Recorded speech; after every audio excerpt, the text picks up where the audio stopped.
Jonas had been a rideshare driver for years, and in that time, he had seen it all during the late-night shifts. Drunken passengers, people sobbing in the back seat, others who wouldn't stop talking. Some even confessed their deepest secrets, assuming the driver was just a nameless figure. But that night, he would pick up the strangest passenger of his life, an encounter he would never forget.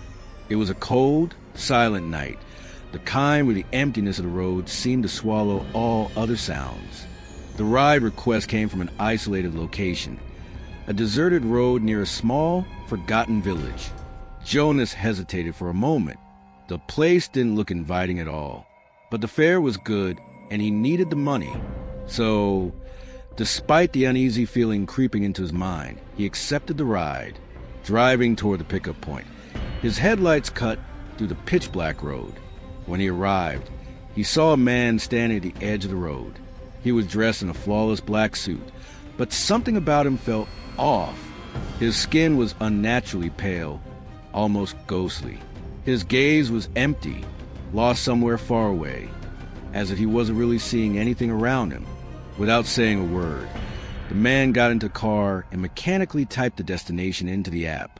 Jonas glanced at his phone screen. The destination, a cemetery. Cold night, huh? Jonas said, hoping to start a conversation. The man didn't respond. He just stared out the window, as if the world around him didn't exist. The air inside the car grew heavier, colder. Jonas felt a chill run down his spine, but kept driving. With every mile, the temperature seemed to drop even further. He glanced at the rearview mirror, uneasy. The strangest thing was that the man never blinked. His eyes remained fixed on the road, completely still. The silence in the car became unbearable, as if the space between them grew more unsettling with every passing second. Finally, after what felt like an eternity, they arrived at the cemetery. Jonas felt a small wave of relief. At least he could drop the man off now. He parked the car and turned around to let him know they had arrived. But the moment he looked at the back seat, his breath caught in his throat. The seat was empty. Jonas blinked several times, unable to believe what he was seeing. The man had vanished completely. The car was dead silent, and the only sound he could hear was his own rapid breathing. He looked around, scanning the area outside, but there was no sign of the passenger. The road was deserted, and the cemetery was swallowed in an eerie, suffocating darkness. With shaking hands, Jonas grabbed his phone and checked the app, trying to make sense of what had just happened. That's when he noticed something terrifying: the pickup location. It had been marked at the cemetery. Without a second thought, his heart pounding in his chest, Jonas slammed his foot on the gas and sped away as fast as he could, feeling as if something unseen was chasing him. The next night, as he sat at home trying to shake off the fear, a new ride request appeared on his phone. It was from the same user.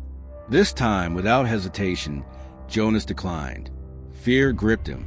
He knew he wanted no part of whatever was happening. He turned off his phone, locked his doors, and told himself he would never accept another ride request like that again. It was a cold, rainy night, and Brenda, a rideshare driver, was just about to end her shift. She was already thinking about heading home to warm up with a cup of tea. But then a notification from the app popped up. Even though she was exhausted, she decided to accept one last ride. She drove to the pickup location, a dimly lit street in the city center. The rain was getting heavier.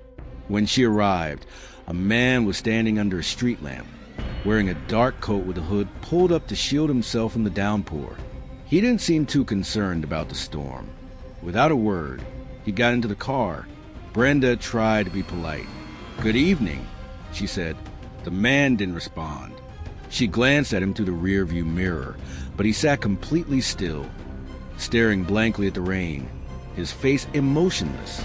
The destination was a hospital, one she wasn't familiar with. Without questioning it, she started driving. As they got farther from the city, the streets became emptier.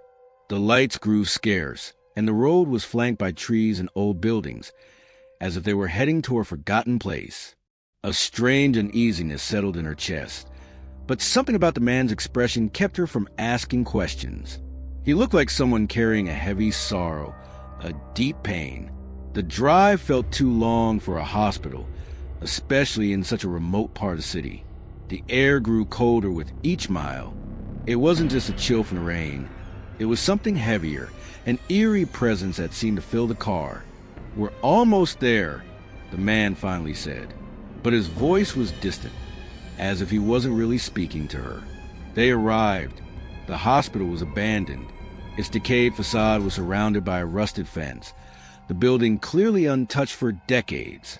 Brenda hesitated, but parked near the entrance, waiting for the man to step out. Without a word, he got out of the car and walked toward the darkness. He never looked back. Brenda sat there for a few moments, frozen in silence. The rain pounded heavier against the windshield, the weight of the night pressing down on her. Something felt incredibly wrong. Finally, shaking off the unease, she restarted the car. Before driving away, she glanced one last time at the hospital. Then she left. The next morning, curiosity got the best of her. She looked up the hospital. Her heart stopped. The hospital had been closed for decades after a tragic disaster that shook the entire city. A massive fire had consumed the building, killing several patients, including the very man she had driven there the night before. A chill ran down Brenda's spine as she realized what it meant. She hadn't just given a ride to an ordinary passenger. She had transported someone who was no longer alive. The unnatural cold inside the car, his vacant stare, the fact that he never truly spoke to her, it all made sense now. He hadn't been there by chance. Somehow, he had been returning to the place where everything ended for him, maybe to finish something left undone. Brenda had unknowingly given a ride to a ghost still bound to the place of his death.